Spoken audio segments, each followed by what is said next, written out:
Emotions को समझने और संभालने की क्षमता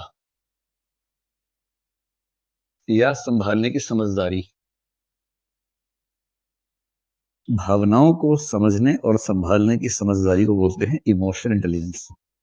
आतंकवादी भाषा में बहुत कठिन शब्दों का इस्तेमाल कर सकते हैं हम लोग, वो करेंगे समय आने पे। अभी तो एकदम देहाती भाषा में समझना है बात को हमें। भावनाओं को समझने और संभालने की समझदारी को बोलते हैं इमोशनल इंटेलिजेंस। भावनाएं किसकी? तो अपनी भी और दूसरों की भी।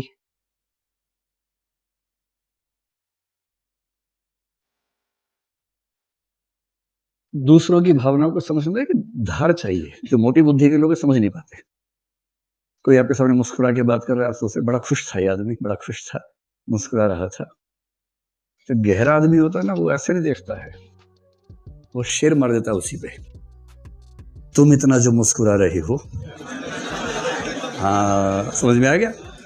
तुम इतना जो मुस्कुरा रहे हो, क्या गम है जिसको छिपा रहे हो। मैंने लिखा नहीं है इसको भाई। तुम दोनों की सीट कल ही चेंज होने वाली है, ज्यादा टाइम मिलेगा नहीं आप लोगों को। तो ये जो तेवर है ना, तुम इतना जो, मतलब सामने कोई मुस्कुरा रहा है आपके और आप उसके चेहरे पे पढ़ पा रहे हैं कि ये नकली मुस्कुराहट है भाई, असली नहीं है। क्योंकि आपके पास इमोशंस को समझने की ताकत है, गहराई है। कवियों के बारे में कहते हैं, सिर्फ शायर देखता है कह कहों की असलियत। कह का समझते हैं? ठहाका। सिर्फ शायर देखता है कह कहों की असलियत, हर किसी के पास तो वैसी नजर होती नहीं। गहराई से देखना। हंसते हुए आदमी को देखकर अगर आप ये सोच रहे हैं कि खुश है, तो मोटी बुद्धि की बात हुई, इसमें कौन सी खास बात है?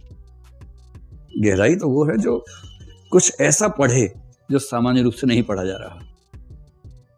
कई ऐसे भी सियाने होते हैं कि दूसरे का समझ रहे हैं, अपना नहीं समझ पाते हैं। अपना समझने के लिए यश चोपड़ा को ले आते हैं। क्या यही प्यार है? अजीब हाल है भाई। हो तुम्हें रहा है, बताए कोई और तुम्हें। तो मेरे मन में जो है वो क्या है एग्जैक्टली, ये समझने की क्षमता भी।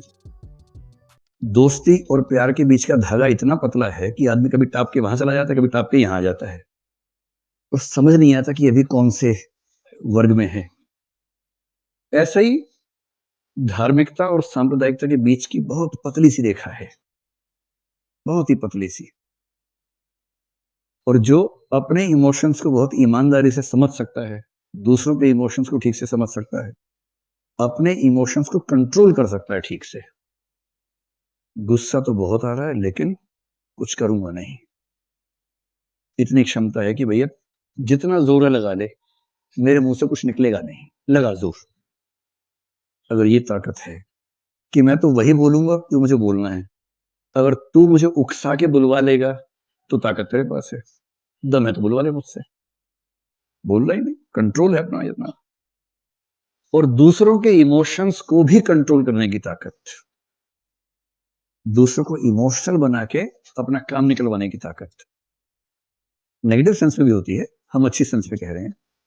जैसे कोई बच्चा है, बच्चा विद्रोही उम्र में है, 12-13 साल की उम्र में विद्रोह करता, उसका स्वभाव विद्रोह करना हर बात पे।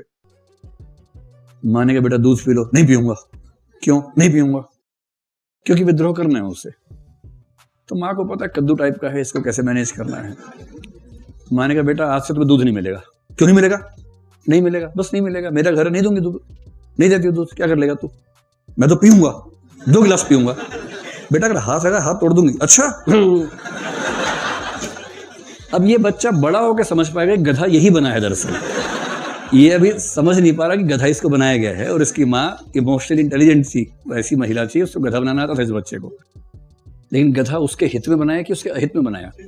उसके हित में बनाया। तो यहां तक कि इमोशनल इंटेलिजेंस अच्छी चीज है। बड़े होने के बाद लोग कुछ और खेल खेलते हैं उसके साथ, वो बुरी बात है। लेकिन जब आप किसी के हित में ही उसे गधा बना रहे हैं, तो ये एक positive sense of emotional intelligence होती है। बात समझ में आ गई क्या चीज है? तो इमोशंस की दुनिया में इंटेलिजेंस के प्रयोग को बोलते हैं इमोशनल इंटेलिजेंस।